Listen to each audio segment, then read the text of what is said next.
अशी b ची value घेणार की ज्याचं उत्तर हे आलं पाहिजे।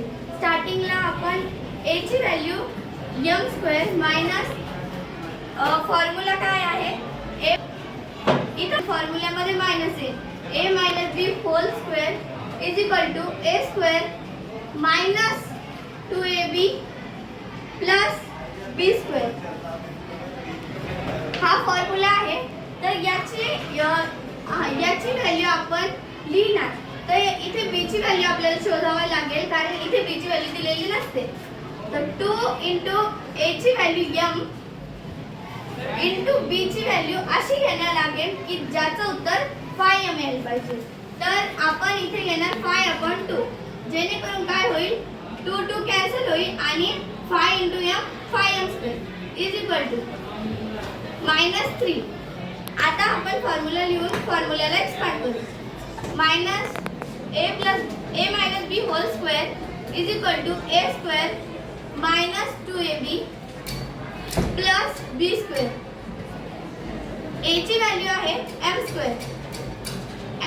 मायनस 2 इंटू a ची value m into 5/2 plus b²। b ची व्हॅल्यू आहे 5/2। मग b च्या व्हॅल्यूचा होल स्क्वेअर घ्यायचा आणि पुढे आपण जी व्हॅल्यू इकडे टाकली होती ती -3/2 तिला b चा स्क्वेअर प्लस। आता हा आपला एक्सपांड केलेला फॉर्म्युला आहे पण ह्या फॉर्म्युल्याला एक्सपांड केलेले आपल्याला शोधायचं होतं a - b होल स्क्वेअर। मग a ची व्हॅल्यू आहे m² आणि b ची व्हॅल्यू आहे 5/2 याचा whole square is equal to. आता ही व्हॅल्यू आहे आपण हिला एक्सपांड करणार -3 प्लस 5/2 होल स्क्वेअर।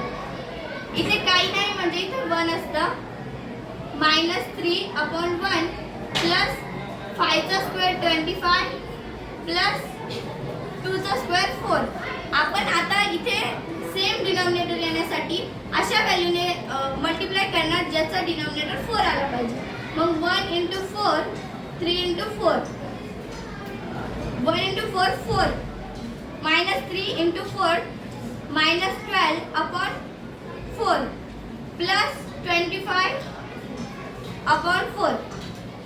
आता आपण डिनॉमिनेटर सेम आलं की आपण एकदाच लिहितो -12 प्लस 25/4।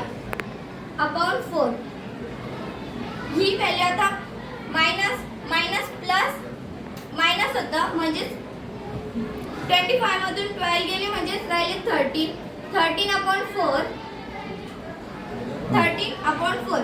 आता ह्या व्हॅल्यूला इथे आपली व्हॅल्यू होती m प्लस 5/2 होल स्क्वेअर।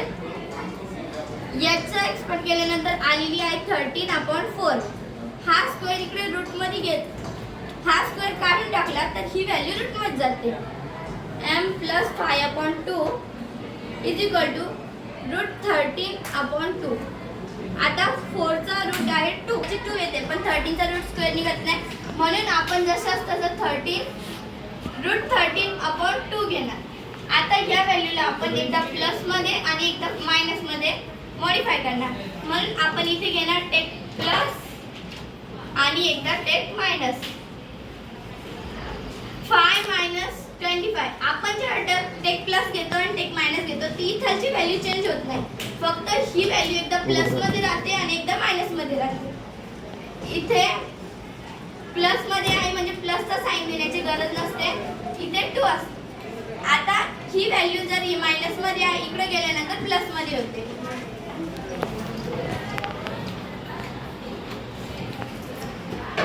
ही व्हॅल्यू प्लस मध्ये आहे इकडे गेल्यानंतर ही व्हॅल्यू प्लस मध्ये होते। याचा डिनॉमिनेटर सेम आला त्यामुळे आपण एकदाच लिहितो √13 प्लस 5/2। या व्हॅल्यू आपलं हेच उत्तर निघतं कारण पुढे आपण काही करू शकत नाही कारण रूटच्या संख्येला रूट मध्ये असलेली संख्या प्लस मध्ये जात नाही। मग m ची व्हॅल्यू आलेली आहे टेक प्लस मध्ये m ची व्हॅल्यू आलेली आहे √13 प्लस 5/2। आता टेक मायनस मध्ये m-5/2 इज इक्वल टू, ही व्हॅल्यू आपण इथे प्लस मध्ये घेतली होती. आता पुढे गेल्यानंतर ही टेक मायनस आहे म्हणून ही व्हॅल्यू -√13/2 येणार. इथे जसं झालं होतं, ही व्हॅल्यू इकडे प्लस मायनस मध्ये होते, इकडे गेल्यानंतर प्लस मध्ये होते. तसंच इथे पण ही व्हॅल्यू मायनस मध्ये आहे, पुढे गेल्यानंतर -√13/2 ही व्हॅल्यू मायनसची इकडे आल्यानंतर प्लस मध्ये होणार, +5/2. आता m is equal to -√13, denominator same आला म्हणून आपण एकदाच लिहिणार.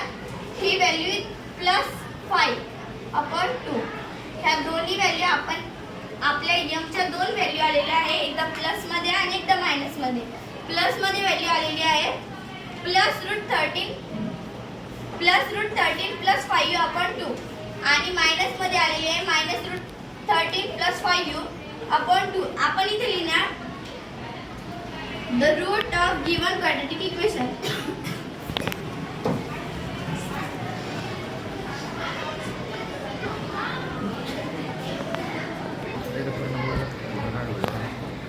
जर आपण हे लिहिले नाही तर आपल्याला 1 मार्क. क्लॅप करा.